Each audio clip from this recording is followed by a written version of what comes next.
the shit that we deal with and continue our day with and life with.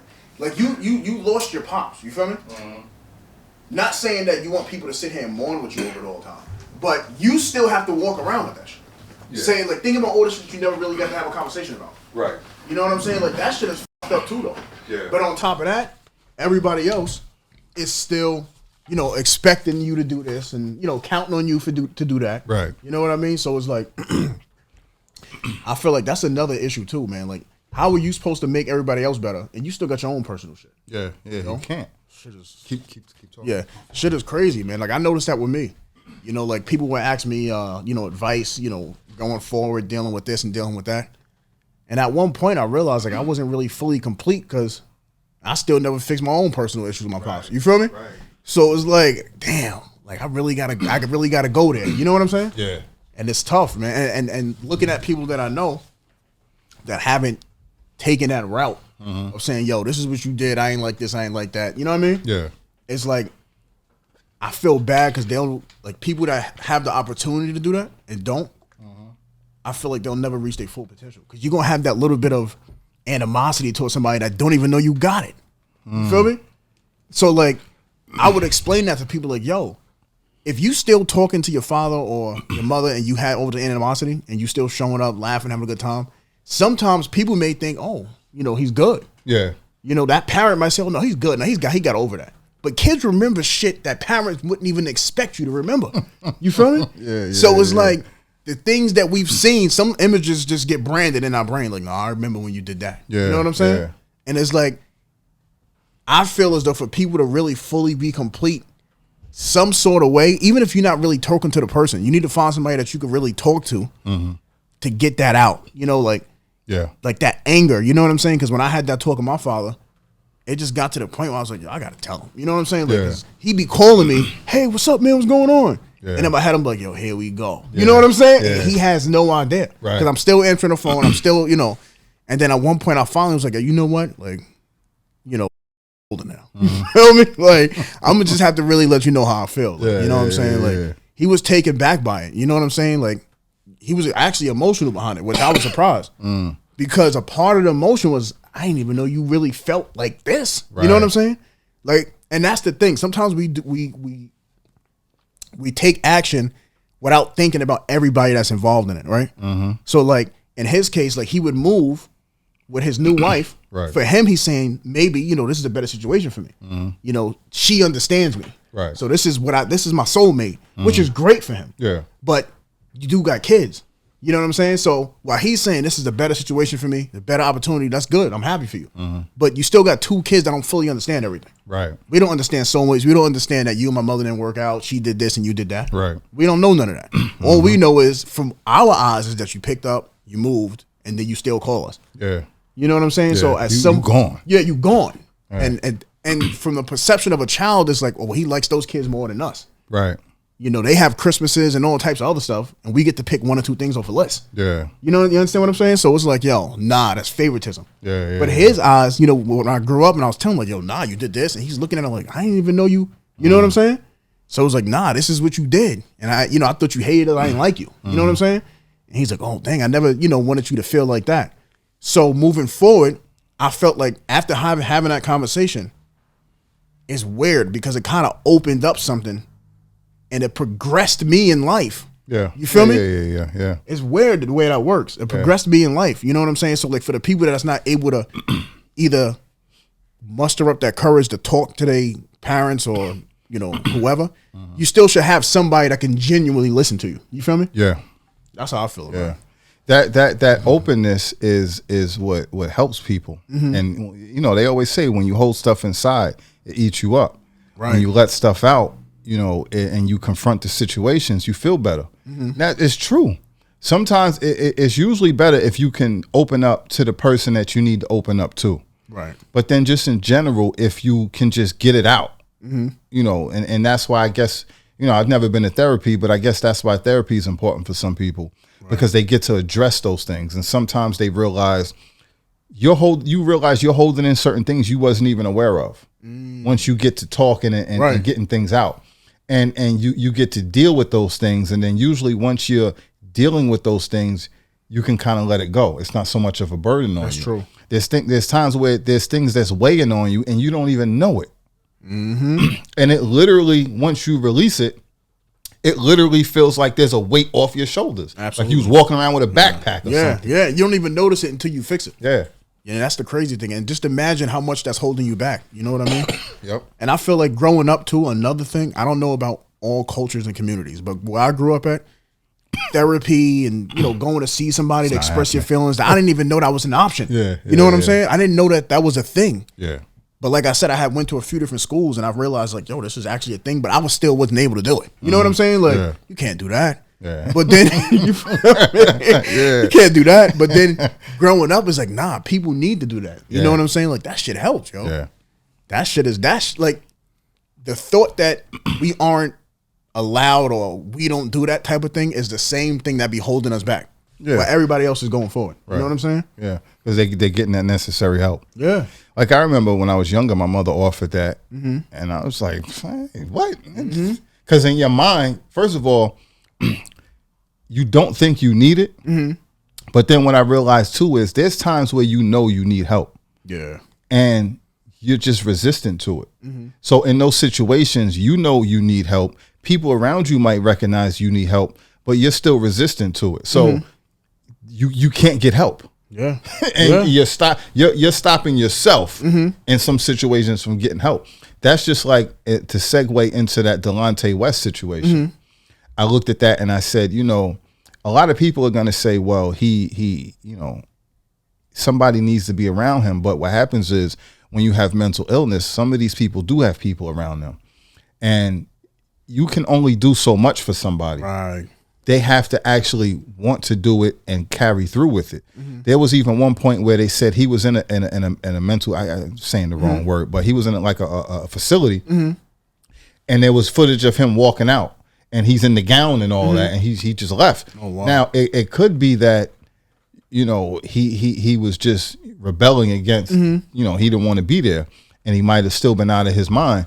But then I know from, you know, personal experience of seeing people in there in those situations, you don't get the actual help that you need. So a lot of those places are like really like a jail. It's giving you medicine. Yeah. Yeah. They're literally treating you like a prisoner. Right. And there's nothing going on other than you sitting in a room. You're restricted to everything, and they're just pumping you with meds. Absolutely. So what happens is whatever psychotic episode that got you into that place, sometimes you're still in that mode. And sometimes you're out of it or you're halfway out of it.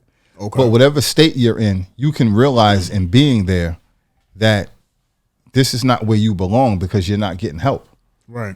So people try to get the hell up out of there. So, you know, in that situation, I don't know the situation, but it could have been where he kind of snapped out of it. He was like, y'all got to get the hell out of here. What am I doing? Y'all pumping me full of drugs. You ain't helping me. Yeah. I'm out of here. Making me worse. Yeah. Yeah. I agree. And, you know, you don't know. So, you know, it's just deep, but that's a whole other. It is deep, man. And I feel like, to say what you know, to go back off of what you said, I feel like even like, you know, like in the case with Delonte West, man, you know, like who's really digging deep to see what his root issues are? Yeah. You know, everybody, especially when you know, now that he's actually making money, you know, people are saying, oh, well, just send him here. Right. And then they look at him like a number, like everyone else, right? And they say, oh, just prescribe him this. Yeah. Yeah. You understand what I'm saying? He might not have even needed medicine.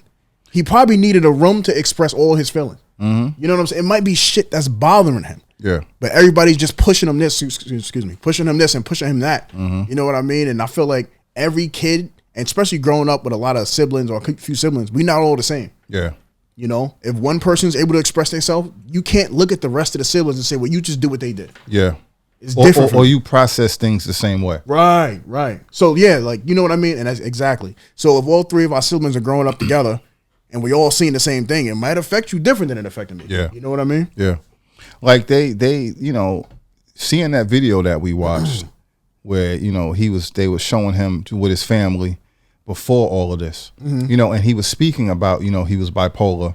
This was after the situation where he had years ago, I think it was 2006, 2000, whatever the year it was, when he was on riding the ATV and he got, you know, he had the guns on him. He had the one joint in suitcase? in the guitar case over his back. You know, I think what he said was he had got diagnosed with being bipolar, and they gave him this medication. He said the medication made him, you know, like as drowsy as he's never been so drowsy. But I know from dealing with, you know, my wife having those issues, a lot of those medicines mess you up, and they make you actually worse than the issues that you had.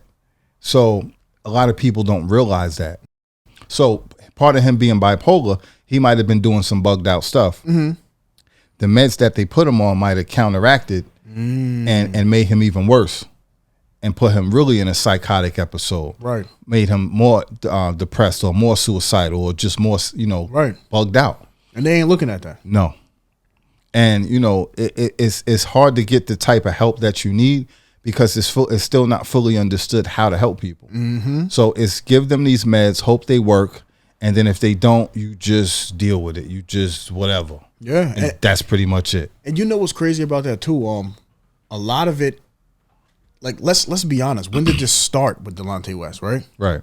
Like we don't know that, right? We just know from the current events, you know, that happened or the past events, 06 and everything like that. But it's like a lot of times how deep is the doctor, you know, looking into the situation? They bring him a player, he has this, let's give him this. When did this start? Did it just start when he was in the league? Did something you know, happen that made him this way? Right. You understand what I'm saying? Like it's just ironic to me that, you know, now he's, you know, on the street getting beat up, and yeah, he might be a little deranged right now, but it's like, well, what caused him to get there? You understand what I'm saying? What it probably is, he probably was bipolar all his life. Okay. And it wasn't being addressed. And he was probably able to get by. Okay. So like if he would have, you know, episodes, people just would misinterpret the episodes. And, you know, it's like, oh, he's being disruptive. He's whatever the case is, people don't understand what's happening. So you can still be functionable most of the time. So, you know, he was able to be a basketball player and make it to the NBA. But, you know, even one of his ex teammates said during that time he was still having issues. Okay. So people saw, you know, things wasn't right. Most people don't know what to do, or they don't even understand. Now, when the video that we watched, he said at some point he got diagnosed. So he probably didn't even fully know what was happening. Yeah, he didn't know. Yeah. Right. So, and a lot of times they don't really realize what's happening. It's the people around them that can see it. So, you know, he must probably grew up his whole life like that, not knowing what's happening. Right. People around him not interpreting it. Once it finally gets diagnosed, I guarantee you the meds that he was on made him worse. I agree. I agree. And when you stop taking the meds, you get worse. Right. So when you're on the meds, it messes you up. It changes you. It might help you a little bit, but it's making you worse. Absolutely. Then when you have your episodes, sometimes it's making it worse. If you stop taking the meds, you really go off the deep end. Right. And when you see him in these videos, that's when he's not on the meds. But again, when he was on the med, before he ever got on meds, he would probably have episodes once in a while. Yeah. Once he got off those meds, now he's in that state for long periods of time. And as you can see, I don't know his home situation anymore, so I don't know if that was his girlfriend or his wife, but you saw he had a situation. Now, you don't know if they broke up at some point on some regular stuff, or at some point his issues caused them to break up. But whatever, even if she's still there, at some point, you can't control what he does. Right. And that's what people say. Where's his friends? Where's his family? There's only so much they can do. Right. So if he's off the deep end, at a certain point, there's nothing you can do other than lock him away. And then even to a degree, they still have rights where they can check themselves out. So then again, there's not a lot you can do. So if this man is starts using drugs, if he's not taking his meds, if he's running around in the street, there's nothing you can do.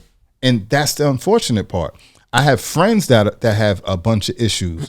And growing up, you know, you see people smoking a lot. We didn't know. That's why a lot of people smoke weed, because they have anxiety or they're dealing with stuff. Some of these people that I grew up with, they're not right now. And the only thing we can do, and it sounds messed up and it hurts, but the only thing we can do is distance ourselves from them, because there's nothing we can do. And the only thing that'll happen is if you stay around them is they're going to bring you down in some sort of way. Okay. Either it's just gonna hurt to keep seeing them like that, or if you keep letting them around, they're gonna do something negative to you in some sort of way. Right. They're gonna bring some negativity towards you. So as an adult, and you have a family, you have a life now, you're not a kid, you have to distance yourself from that as much as it's messed up. Because there's not a lot you can do for these people. True. It's complicated. So when I see the videos that I've seen of Delonte West, I see it from a different aspect. Yeah, we all see it and it hurts. We think it's tragic, but I understand from a different perspective because I dealt with it. I deal with it. Where any one of us can be in that same situation tomorrow. And it's unfathomable how, you can have this NBA player who's seen, from our perspective, he has money, he has fame, he has it all. Now he's on the street corner getting pounded out in the street and he looks crazy. It's his mental health is off. Yeah, man. That sucks because I believe that's like a chemical imbalance, right? Yeah. But see, the thing that I think that's crazy too is that a lot of times, especially in his case, it could have been going on early on. Because I do recall in the video I was listening to while I was watching, and he said that before he would just go through, a few days of, just being depressed and down. Right. And I feel like you said, the medication in a lot of cases makes him worse. You understand what I'm saying? Because when he was just being depressed, nobody wants that on nobody. Yeah. But who knows if he would have had some, a therapist or some type of good conversation to dig deep to see where the depression is sourced from, right? Maybe we could have, saved him before we started feeding him with meds. Yeah. You know what I mean? Because I feel like a lot of times that's what happens. Doctors, they don't have time for that. Go ahead. I forget if it's a psychologist or a psychiatrist, but they're different. And one of them, in order to see them, you have to be prescribed something. Okay. So in order for you to keep seeing them continuously, you have to be on something. Wow. And that right there is a problem. That's crazy. And a lot of times they're and I know this for a fact from experience. A lot of times they don't fully know what you're going through. So you can go in there and say, I'm depressed. I feel this. I feel that. Oh, here, take this. Yeah. And they don't know what it's actually going to do. Let me know what happens. Come back in 3 weeks. Wow. Oh, if that doesn't work, we'll give you something else. But when we give you this, then this is going to give you this side effect. So you got to take this, and this. Yep. And then go ahead. If it doesn't screw you over, let me know. Yeah. If it screws you over, we'll stop taking it and we'll give you something else. Yeah. We'll keep experimenting on I was just about to say that. So you're pretty much being used as a lab rat. 100%. And here's the crazy thing about it. Because they understand that everybody's DNA is different. Everybody's built up just a little bit different. Right. So they do understand, well, for you, it might not work, but for them, it might. Right. We're going to try it. Right. But here's the thing. Delonte West said when they put him on the meds, next thing you know, he's out there riding with 2 handguns and a shotgun and a guitar case. Yeah. Okay. He wasn't doing that before. He had some days of depression. Thank you. Yeah. You understand what I'm saying? Right. Y'all give him some chemical that didn't agree with his system because y'all probably didn't look deep enough into him to see exactly what it needed. Right. You labeled him as a number and said, we get people that come here with depression all the time. Right. Take this. What does this do? Oh, yeah, just take it and let us know how you feel. Right. Because we don't know what it's going to do to you. Yeah. Right? So then when he, was being on footage, being beat up in the street or riding around with guns, that obviously had a negative effect on what he came in there for in the first place. Right. But nobody talks about that. We talk about, look at the guy. He's always had this and he always had that. Right. But what stuck out to me about the video was that, he even admitted it. He said, before, I would walk around just being depressed. He wasn't walking around with guns. Yeah. So what did y'all give him? Yeah. You know what I mean? Yep. And clearly, whatever, it changed him. Yep. It had him doing worse things. Now, you got to take that and consider he's dealing with what he's dealing with. Then the meds on top of that, and then he still has to function not only as a regular person, but as an NBA player. So you have to perform physically, you have to travel, you have to smile in everybody's face, you have to be a public figure. Pressure. And you have to do that while on dealing with the effects of what these drugs are doing to your mind and your body. Because the drugs definitely, it affects your mind, it affects your body, it affects your energy, it affects you all across the board. Absolutely. That's crazy. And like you said, that's a lot for a regular individual. But like you said, then you got him, he's in the NBA. Yeah. So we already know a lot of stuff that he probably going to do was going to be swept under the rug anyway. Yeah. Because we need you to perform. Right. You know what I'm saying? I've seen that a lot in football as well. It's going to get swept under the rug, but then they're not going to actually get him any real help. No. They're not going to actually try to really help him. Mm-hmm. They're going to, at some point, try to sweep it under the rug and then discard him when it gets to be too much. Nobody's going to say, all right, we're going to have to release you because it's not good for the team, Mm-hmm. but we recognize that something is wrong and you need help. So as a human and as someone who was employed by our company, Mm-hmm. and our organization, we want to get you help because you are still a professional player in this league. Right. They don't seem to care. No. That's scary. It's sad. Yeah, it is, man. And then it's also implied from most people, oh, this guy's rich. Mm-hmm. He has money, so whatever, he should be good. It's not that simple. Yeah, You're still a human being. It doesn't have nothing to do with money. I think if anything that aids in his depression. You know what I'm saying? Because you got to remember, he's dealing with his own personal issues. Yeah. But when you make it to that level, and no disrespect to everybody that's now on that level, because even just being a man, you know what I'm saying?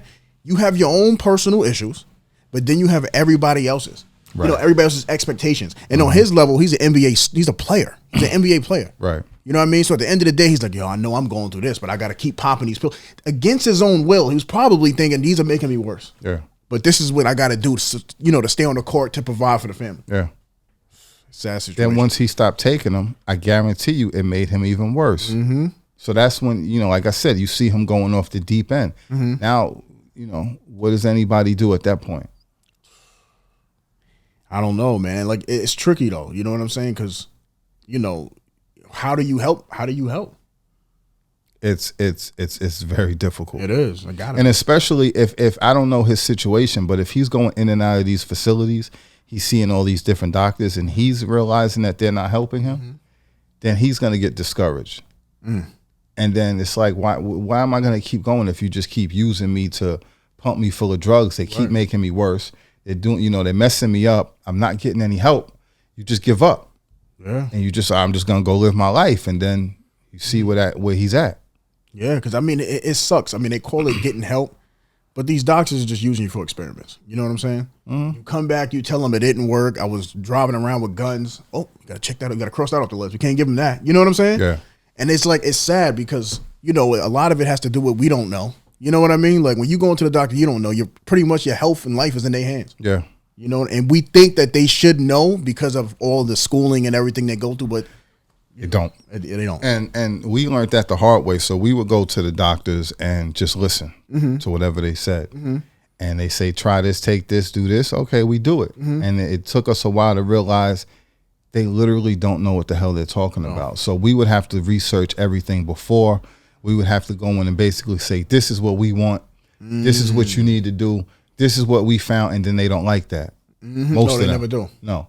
They never do. They literally don't know what the hell they're doing. Even the medicine that they prescribe, a lot of that stuff, they're giving you what's new and popular or what's on their list because they're getting paid to push it. Right. A lot of people don't know that. No. So if they prescribe something to you, it's something that they're getting a kickback for. Mm-hmm.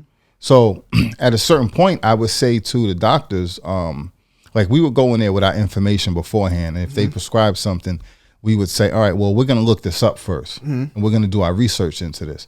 But this was already after years of trial and error and all types of just madness. Right. And, it still wasn't really getting us nowhere because you still end up at the same thing where, all right, you research something. It helps some people. Some people it don't help. You got to see for yourself. Yeah. And then sometimes you're asking them, what's the side effects? What's this and that? They're not sure. No, they're not. And it's just like, what are we doing here? Yeah, it sucks, man, because the doctors don't like that. Doctors like for you to go in there and just say yes to everything. Yeah. And just walk out with whatever they hand you. Mm-hmm. I remember that, when I had my first son, they were trying to give him a shell this and give her that. Well, what's that? Yeah. Why she need that? And what are you doing to him? And what's this? And what effect is that going to have? And they look at you like, you know what I'm saying? Because you know how many people pass these facilities and just get shots in the arm, get pills prescribed, and they just taking and popping and taking shots. And it's ridiculous, man. Yeah. And a lot of times the doctors, either some of them really don't know what they're prescribing you, but then sometimes they do know. And they know it's not any good, but it's their job. Right. Right. It's how they make their money. And in certain situations, it's just how they were taught. So if you ask some of these doctors, would you take it? Would you give this to your kids? Some of them will tell you no. So what are you trying to give it to me for? Yeah. I've even seen, I think, Dr. Oz, they was asking him about the vaccines or the flu shots, whatever. He was like, my wife ain't trying. My wife is not allowing my kids to have that. Wow. You got to ask yourself, wait a minute. Yeah. What does she? Clearly, she knows something. Yeah, and he do too. But for doctor's sake, he put it on his wife. Right. Yeah. And it's like that. That's the problem. Yeah. Yeah. You know this is poison. Yeah, it is. It's crazy, and it's blatant. And I heard, I don't know who it was, but I heard a doctor explaining that's how they taught. They taught to push medicine. Yes. And it is not necessarily to cure you. No. It's to like put you like in a remission, like just to level you. Yeah. Like you're always gonna have this. Yeah. But we just want to level you. Yeah. Yeah. So it's like they're not learning in school, of all of these years of school, they're not learning how to actually reverse or cure or fix anything. No. You know what I'm saying? Think about what the doctors is called. Practice? Yes. Yeah.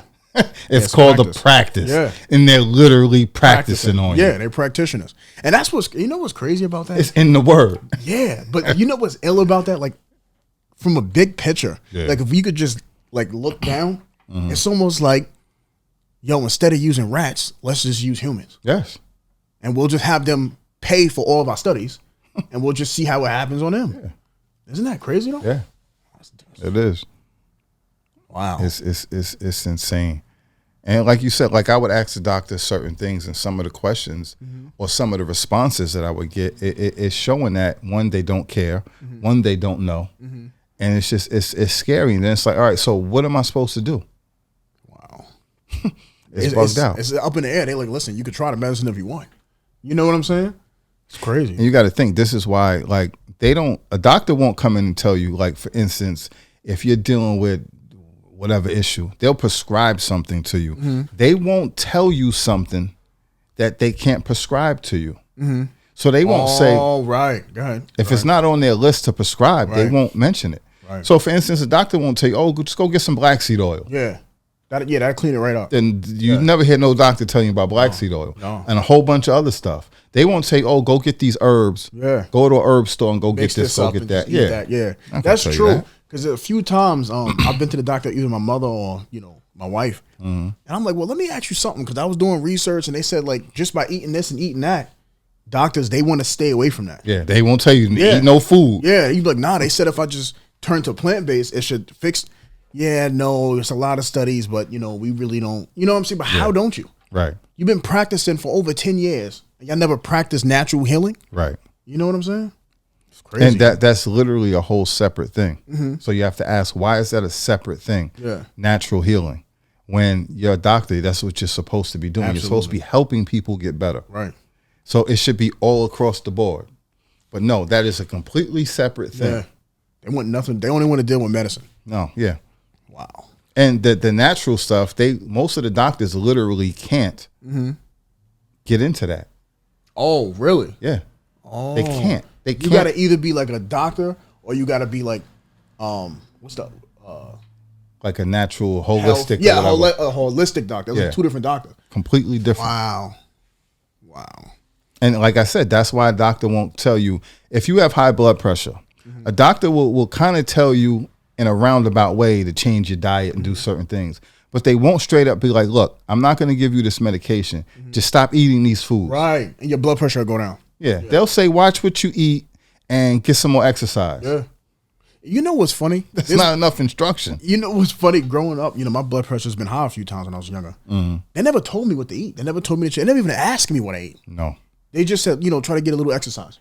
They never, or take this. But they never once said, well, what's your diet? What are you eating on a day-to-day basis? Right. Well, let's substitute that for this. This raises blood pressure, this lowers blood. You don't learn none of that. And you would think going to somebody that went to school for 10, 15 years, they would understand this stuff and they would want to help somebody else.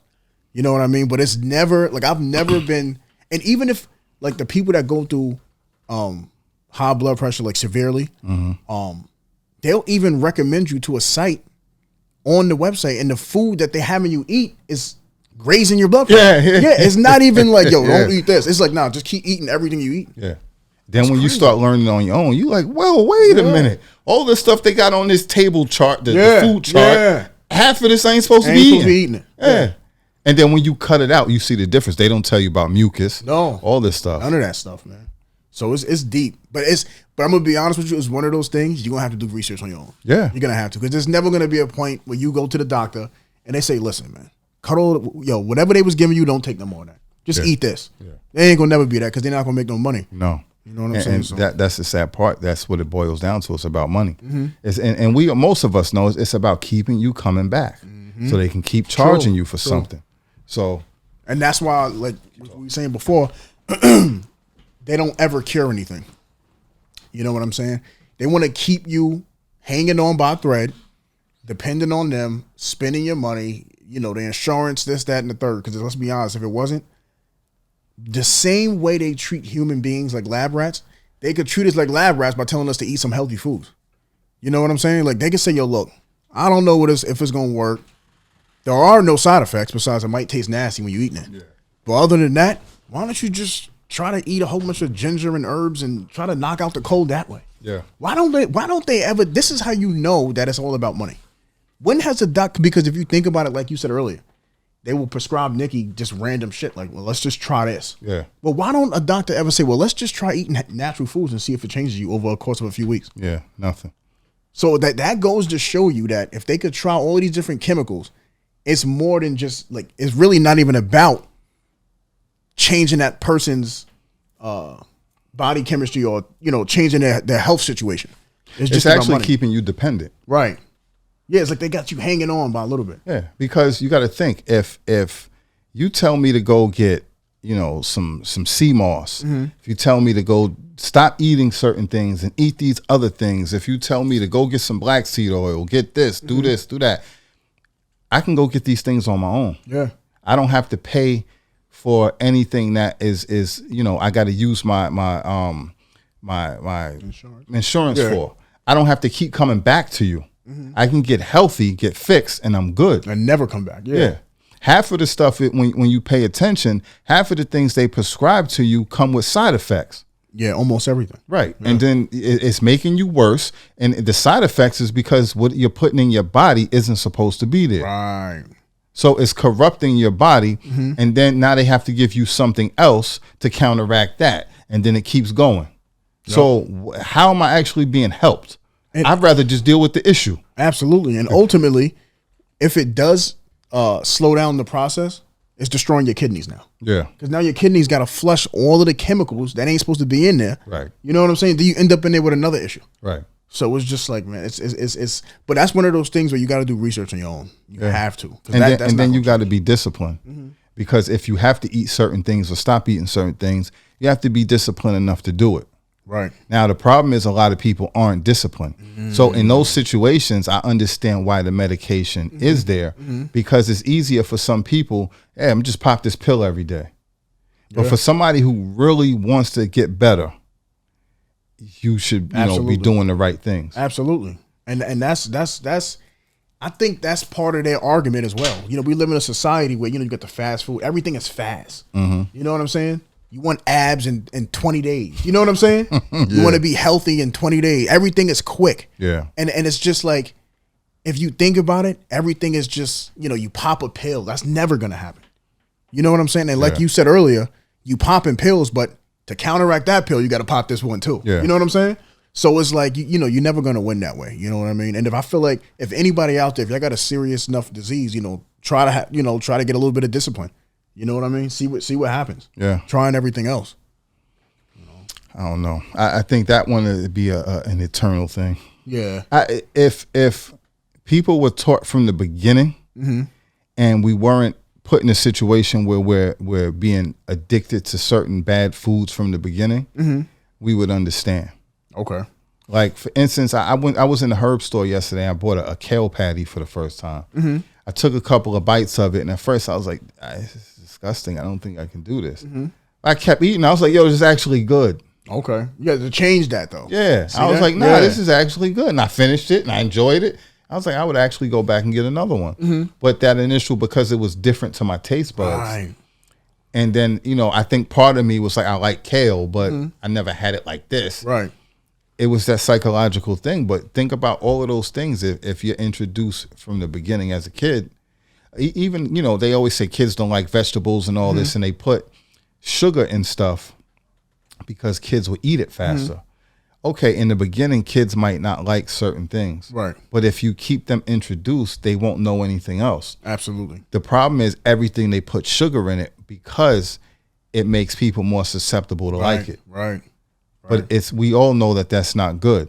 So if you just eliminate that from the beginning and allow people to get used to things in their natural state, we won't have a problem. I agree. I think, but a big issue with that, you know, because let's say like with my son, we have a household, you know, I don't eat meat and dairy and stuff like that, right? But the issue arises when he's out of the house, you know. Right. I could tell his daycare, listen, he don't eat dairy, which we do, you know.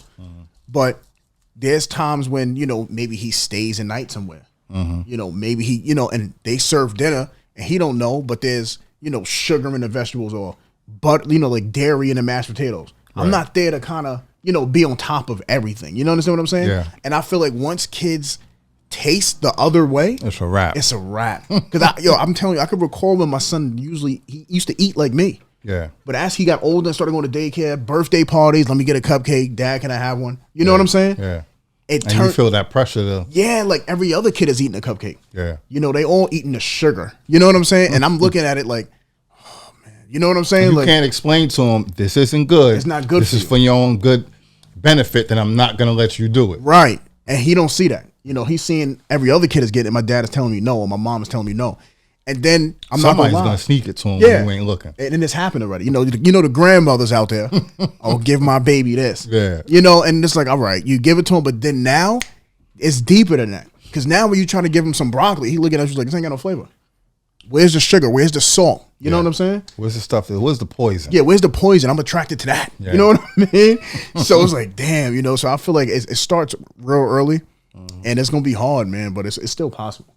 What do you think a solution would be to that? Because you know we're about solutions. Though. The solution would be to, I really think at some point, you really just have to put your foot down. Okay. And like you said, if he spends the night, then if somebody isn't going to respect it, I wouldn't let him spend the night. I would have to be really strict with the school. And, you know, you just have to really be strict and on top of things to the best of your ability. Okay. I think to a degree you would still, it's going to happen. Right. But you have to try to control as much of that as you can. And I was gonna say, like, maybe when they get older, maybe start educating them a little bit when they actually understand what you've been trying to tell them. Yeah, I would try to educate them from the beginning. Okay. As soon as possible. And they're probably not going to link on to most of it. But at the same time, kids are very, like, we always undervalue how smart and how kids absorb stuff. That's true. Because, you know, you got certain kids, you tell them certain things and they'll be 2 years old, like, don't do that. Yeah. Don't do. Yeah. Or that's a bad word. It's just we don't consistently model it. I think a lot of times we fall off and we make those excuses and then they fall in line. True. But I think if we really stayed on top of stuff, but then it's also, I've heard some kids say, you know, they were restricted when they were kids from certain things. That's true. And then it pushed them once they became teenagers. Get crazy. Yeah.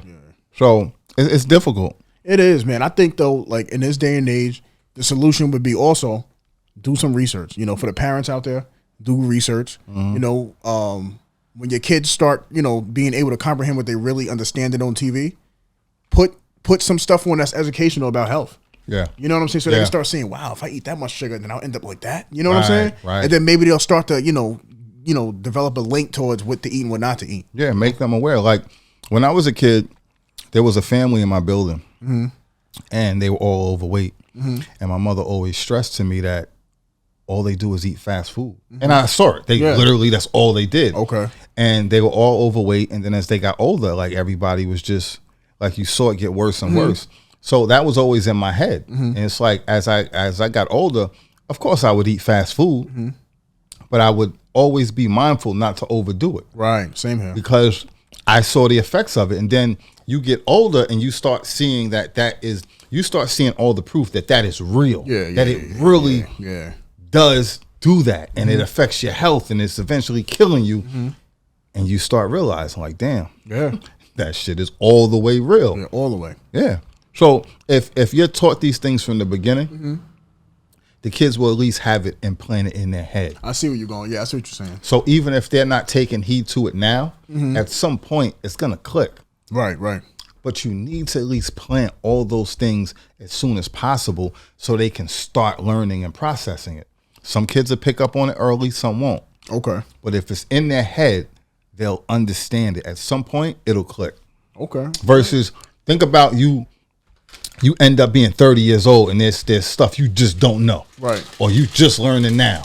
And you like, yo, why nobody told me this my whole life? Absolutely. You like, yo, what happened? Damn. Yeah. Nobody cared? Yeah. But you know what's crazy? It's something as simple as, like you said, your mother told you that when you was a kid, like, yo, they all eat fast food. And that stuck with you growing up. Like, yo, if I don't want to get crazy, I can't eat too much fast food. And that's true, because I think growing up for me as well, you know, fast food was like a luxury almost. You know, it was like, you know, you go to McDonald's or something, it's like, yo, today's a good day. You know what I'm saying?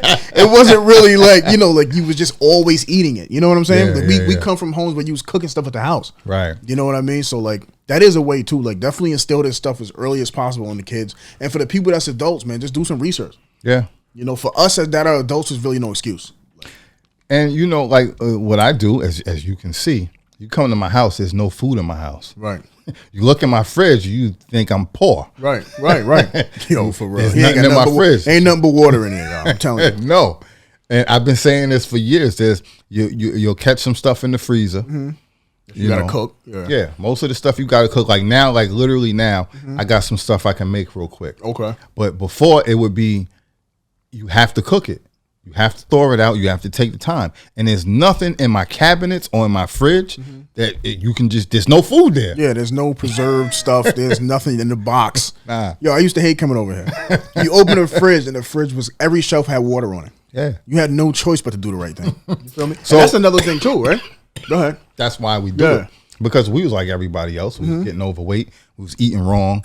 And then when we started getting, you know, trying to change our ways, we realized, all right, if we don't bring this stuff in the house, then we can't be tempted. Absolutely. That it started with the junk food. If you don't bring it in your house, you can't get up at 4 a.m. Yeah. Or eat, and I have no control. Me and Nikki are both the same way. When it comes to snacks, and I'm a junk food fiend. Yo, for still. real. For real. What? Yes, and I have no control. If I have it, I'm gonna eat it. I'm gonna eat all of it. If I buy a whole Entenmann's cake, if anything, I'm gonna eat all of it that night, most likely. Okay. If I buy the big ass thing from Costco, like the pumpkin pie, Oh yeah. I'm the only one here that eats it. Those are dangerous. It'll probably last me 2 days. Yeah, I was like that with cheesecake back in the day. Yeah, that was my thing, man. So it's like if I buy something, it has to be a small amount. Can't be anything in bulk. Like go to Costco and get the whole big no. Yeah, I was gonna say that next. I think the next thing is moderation, right? Yeah. We're not saying that you can't eat this stuff. You know, we all human. We all got that sweet tooth sometimes. You know, but know your limits. You know, eating an Entenmann's pie or cake today is not gonna kill you. But if you eating it throughout the week, week after week, then you're gonna start, you know, ending up with some issues. Yeah. You know what I'm saying? So, because I'll do that now. Every once in a while, I'll get something. Honestly, I'll eat the whole damn thing. I might go back the next day, get the same thing, do the same thing. But then after that, I say, all right, that's it. Because you had to satisfy that. Yeah, I'm going through that too sometimes. Yeah. And then I'll make sure I go through 3 or 4 days with no junk food. Clear all that out. Try to at least balance it out. But then even when I go back to getting some junk food the next time, I don't get a whole big thing. Right. I'll get something smaller and keep it at that. I try my best to balance it out. But if this stuff isn't in the house, just sitting in your face, you can't. You're down to eat it. Yeah. And you know what's crazy about that too? Like, I'm like that as well. Like I eat pretty healthy 90% of the time, but you're not eating a whole pie. A whole pizza. That's what 90% of the time, fellas. Listen, man, I used to eat whole pies of pizza, man. You know what I'm saying? And it was one of those things where, like he was saying, every once in a while, to like, you know, you want to have that sugary snack or, you know what I'm saying? Something just to balance you out, because we don't live militant. You know what I'm saying? Like we don't want to feel like we're restricted from stuff. Yeah. Because then that's where the problem comes in. Like you said, like some people have been restricted from these things their whole life, and when they get older and they can make their own decisions, Yeah, they go crazy. They go crazy, over the top. Yep. You know what I mean? So that's why sometimes you do got to give yourself a little leeway. You know what I mean? Yeah. And now having that little snack in between every once in a while will motivate you to continue to stay on the right path. Because you know eventually if you really want it, you can go grab it. It's not going to kill you. You know what I do too? Like, for instance, perfect example. I stopped eating meat. Okay. Sometimes I have to remind myself, or I'll forget why I stopped eating something. So I have to go eat it to remind myself and feel what it does to me. Okay. So the other day, I didn't eat all day. I was running out to work at night. I went to the spot to get some fish. Okay. I get there, they don't have no fish. Now I'm stressed. I go sit in my car, and I left work. I left early. Yeah. But I'm like, I'm going to go get some food. Catch this, yeah. I'm sitting there for like 2 or 3 minutes. Now I'm stressed. What am I going to do? I need to eat something. I don't eat meat. Those are all my options. Okay. I'm thinking. I'm like, I'm just going to go in here and get a burger. Yeah. It's just one time. It's not going to kill me. What do? I go in there. Normally, if I'm doing that, I'll get 2 burgers and an order of fries. Okay. So I say, okay, to eliminate some of the bread, just give me a double burger. Yeah. He gives me the double burger. He messed up the burger. I take it back in because I went to the car, opened it. Yeah. Get back in. Told him he messed it up. I go give it to him. He's like, all right, I'll make you another one, but you can keep that one. So in my mind, I'm like, okay. Yeah, you came off. Yeah. Because, I don't eat mayonnaise and all that. Right. Like, I'll scrape this off now. Yeah. All right. Yeah, I got the freebie. So I get the other one. I'm sitting in my car with 2 double burgers. Right. And I start driving. I start eating one of them. And then something's clicking in my head like, it tastes good. Yeah. But it don't feel good. Right. I know this ain't supposed to be in my body. Uh-huh. I ate half of it and I stopped because besides, and I wasn't going to eat the second one. I was going to throw the other one out. Right. I said, I'm not doing that. Right. But in eating the half of it, I already started not to feel good. Instantly. Yeah. That's crazy. But then I realized, I said, wait a minute. Whenever I eat meat, it gives me diarrhea. Now, this might be too much information, but when I was going through my whole life eating meat, I was always having diarrhea. It was just normal. Oh, wow. And I didn't realize this until a few years ago. It was like, first of all, that's not normal.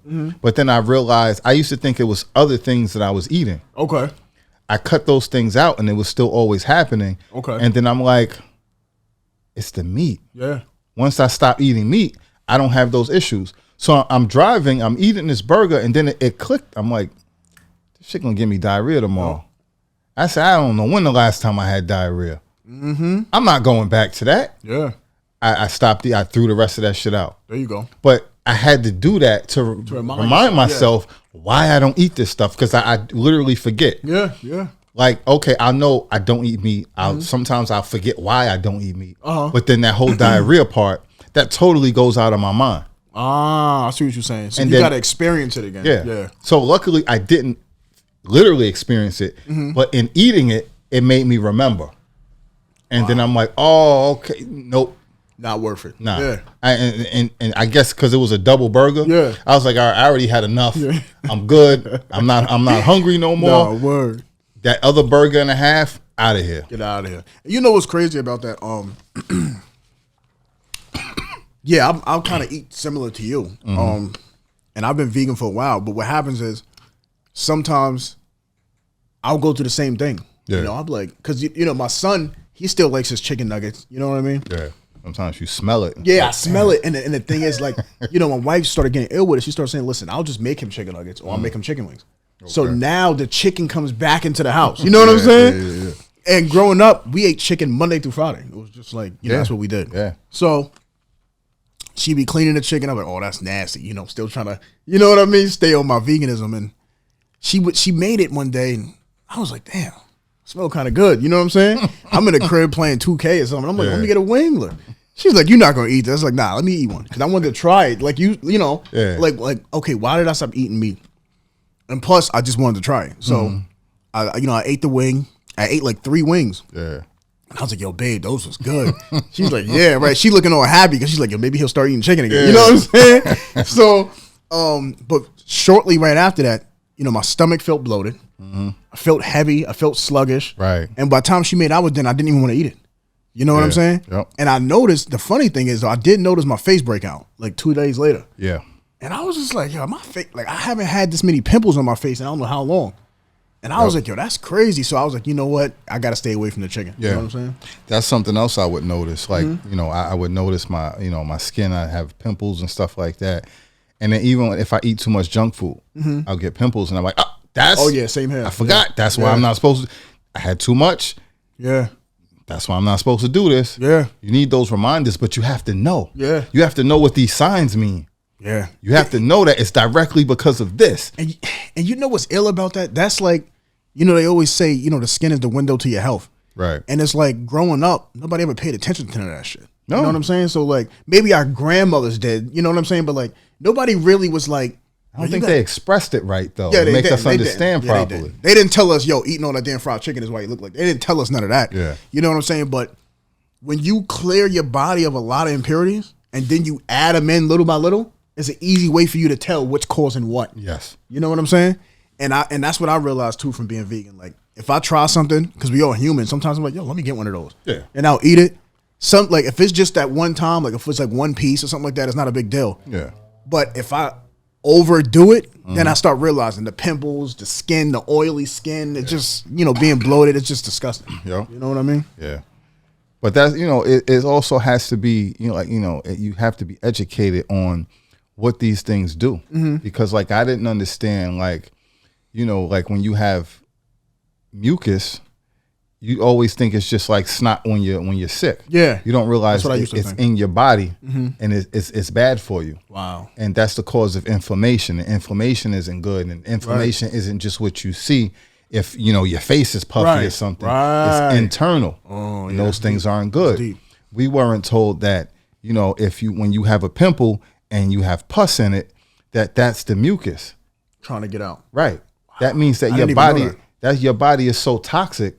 All of that stuff, and like when your pores are clogged up and you're squeezing stuff out of it, that's all the impurities, that's all the mucus.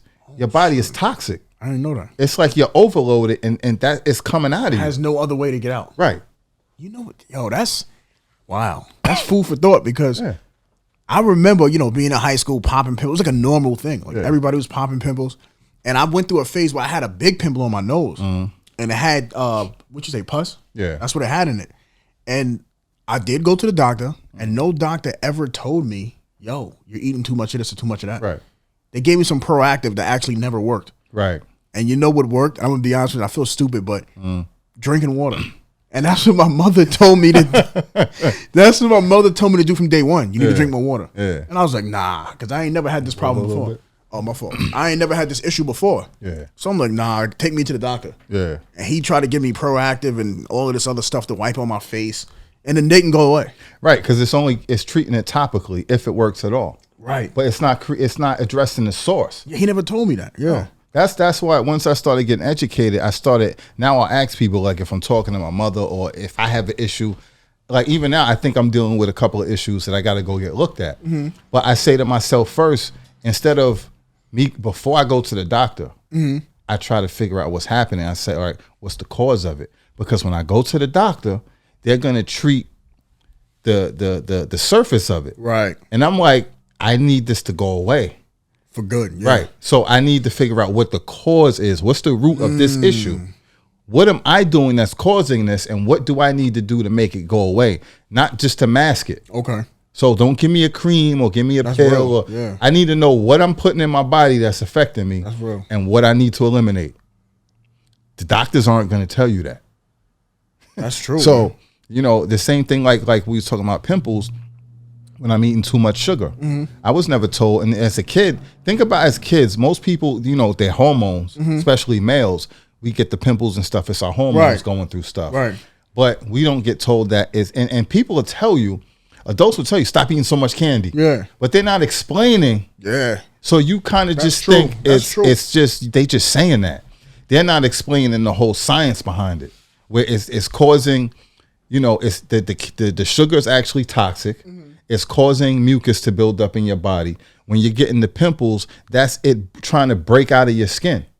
And so even to a degree, we think, okay, a pimple is a pimple, even though we know it's bad, we don't understand what's happening. This is our body being overloaded with toxins and bad stuff.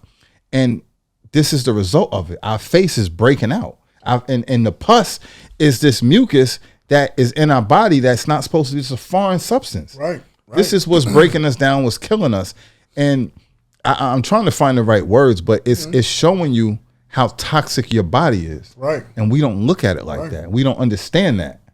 So we just, I got pimples. Just know, you're overly toxic right now, and it's bursting out of your skin. Yeah, literally. And you know what's funny about that? It's crazy because two things. One, they did tell us that's too much candy, right? Mm-hmm. But at the same token, we was pouring half a damn bag of sugar and Kool-Aid. So, we kind of, it's conflicted. Right. You're confused. You're saying I'm eating too much candy, but I could pour all of this white sugar into this pitcher to make Kool-Aid. Right. You know what I'm saying? So, like, we really not fixing the issue, but just not eating candy. No, but think about, all right, so we also wasn't told, we was always told that milk was good. Mm-hmm. Milk forms a lot of mucus. Yeah, it's like pus. It's disgusting. So, that's a whole other thing where you got to think, why are we drinking milk from an animal? Right. No other animal drinks milk from another animal. Even us as human beings, we drink our mother's milk when we're born, but then it stops at a certain point. Right. They even have to do so much stuff to like pasteurize it and make it drinkable. Right. That it's right there. It's telling you that it's not supposed to be. We're not supposed to be consuming this. So the milk, you got to think, all right, the milk is causing mucus. Mm-hmm. The milk also has a bunch of sugar in it. The milk literally has pus and other contaminants from the animal. We're consuming this stuff. Now, the cereal that we're eating with this milk has a ton of sugar in it. Mm-hmm. So I'm taking sugar on top of sugar. And it's all causing huge amounts of mucus. And this is supposed to be breakfast. It's supposed to get us ready for our day. Yeah. And you know what's crazy about that too is that, like you made a good point. When a baby's born, the ideal way to feed that baby is by the breast milk. Mm-hmm. Right? And why? And that's because you get all the nutrients, all the vital essentials from the mother, right? Right. Granted, she's eating what she's supposed to eat. So now you give us milk from an animal and we're getting all of their nutrients, all of their hormones, which is an issue. Right. Because now we're getting a whole bunch of estrogen, right? Because milk can really only be produced from cows when they're fertile, right? So we're getting everything, the hormones, the high estrogen levels, you know what I mean? And that we don't want, right? But for somehow, this is a staple in the American diet. Right. That's crazy. It is. Everything is backwards. Yeah. And it makes no sense. And like for me, I always say this. I always thought milk was disgusting as a kid. Mm-hmm.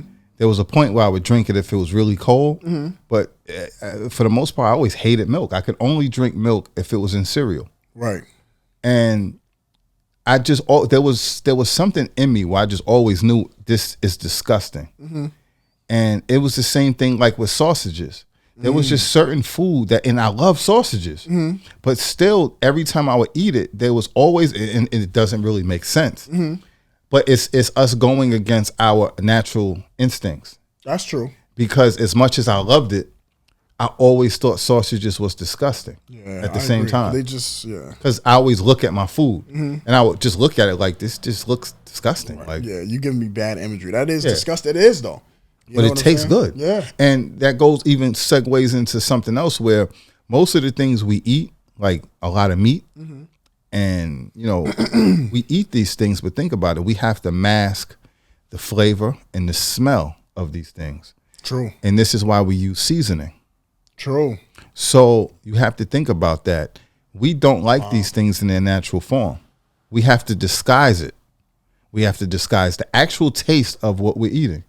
We have to disguise the actual smell of it in order to eat it. Why are we eating it? That's deep. Now, That's deep. It is. It's true though. Yeah. It doesn't make any sense. So I that was the same thing like me with milk.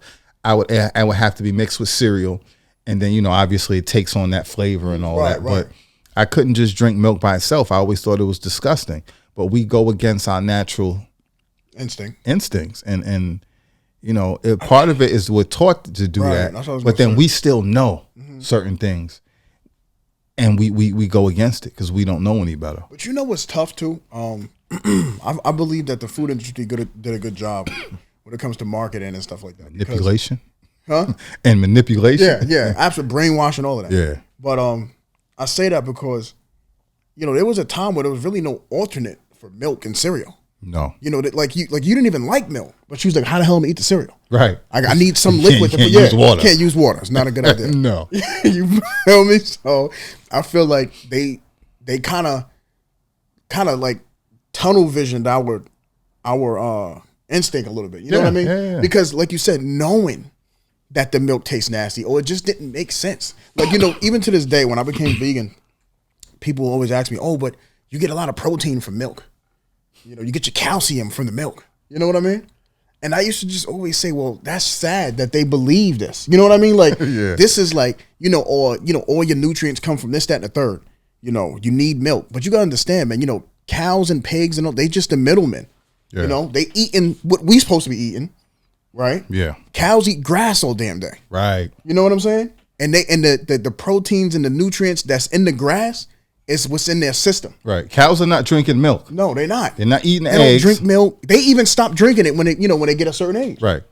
They don't eat eggs. You know what I'm saying? Like that. We're the ones that's doing it. They get, like you said, they get that big and strong because they're eating leaves. Right. Like an ox. Right. You know, all they eat is forestry and, you know, greens and stuff all day. And look how big and strong they are. Yeah. Yeah. Silverback gorillas. I mean, you know, but like I said, that's what the manipulation, right, the brainwashing and the marketing. Even now, once you start, you know, learning these things, you realize the meat that you're eating, the protein that you're getting from the meat is coming from what they're eating. Right. So it's not that it's from their diet. Right. It's not necessarily from the meat and the animal that they're so full of protein. Right. They're so full of protein based off what they eat, and we get the byproduct of that. Absolutely. So if you cut the middleman out and just go eat the damn grass. Right. But we're told that's stupid. It's not. No. Yeah. And that's the thing. We would get a higher percentage from cutting that middleman out. Yeah. Without all of the high blood pressure and everything. Yeah. It's crazy, man. And you know, sometimes I think that if people just listen to their instincts and common sense, it wouldn't be so bad. You know, you got people eating chitlins. Oh. You understand what I'm saying? Like, where's the logic in that? I don't know. I've never been able to. Yeah, I can't even stomach the smell. No. So let alone you putting that on my plate in front of me with some hot sauce. Come on, man.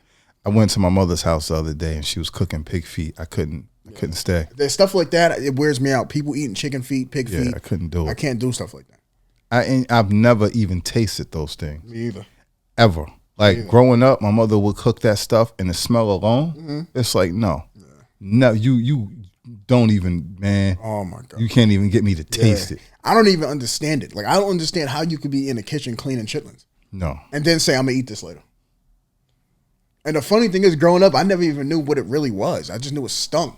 Oh, I did, because I would ask. Oh, see, when I finally figured out. I wanted to know. I was like, whoa, y'all actually eating that?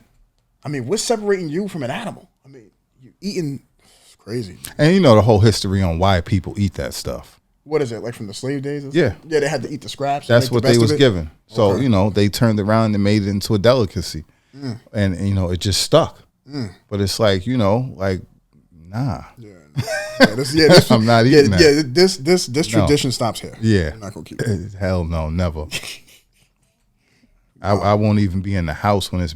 First of all, as an adult, it's never going to be cooked in my house. No, absolutely. It's never going to be brought into my house. Absolutely. But if I'm, you know, like I said, I went to my mother's house, I had to leave. When I was a kid and she cooked certain stuff, I'd get out the house. I can't sit around and smell that all day. Absolutely. I feel like you killing me. Yeah. It's horrible. And you know what's crazy? I was watching something with some guy. You know the guy that founded Amazon, Bezos or something? Yeah, Jeff Bezos. Yeah, I seen that he was eating an iguana one day. Oh, damn. Yeah, and a lot of people was commenting like, that's disgusting, or, you know, even him, or, you know, Chinese people, if they eat whatever animals they eat, you know, right? Because I've seen them eat delicacies like scorpions and snakes. And all right, now I've heard somebody tell me, like, yo, that's disgusting. You know what I'm saying? Like, people eat rats, dogs. Yeah, rats, dogs. I've seen all of that. And they look at it like, oh, how could you eat a dog? And I would look at it like, well, how could you eat a chicken? Or how could you, if you're eating an animal, animal's animal. How do you, which one's better? You eating eggs. That's little chicks that didn't make it. That because you eat them. You understand what I'm saying? So it's like, I get it. Growing up, I ate chicken and stuff like that. And a lot of it is we don't see the slaughter process. Yes. You know what I'm saying? So we don't see somebody taking the feathers off a chicken, cutting his head off. You know what I mean? So it's easier for us to eat. Yeah. You know what I mean? But at the end of the day, I feel as though wrong is wrong, man. Like you have to know. You know what I mean? Like you have to know. Like I just feel like you can't say, yo, you can't eat a bald eagle, but you can eat a chicken. You understand what I'm saying? Yeah. Where's the line between the two? Yeah.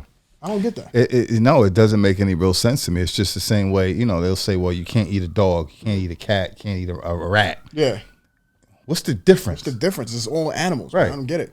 Because what Americans may see, like, oh, a dog is a pet for the house. I had an iguana as a kid, and I just seen this dude eating them. You know what I mean? Like, that's weird to me. But think about it. We all have pet fish. Mm-hmm. We all eat fish. So you don't eat fish, though, right? Nah. But I get it, though. I get it. Yeah, so what separates that? Mm-hmm. Where I can have a fish tank and love these fish, but then I eat fish. But then at the same time, I'll say, well, you can't eat a dog, but I'm going to eat this steak. Yeah. That's my point. Yeah. It's crazy. I don't know. I just don't get it. We just pick our battles like that. Yeah.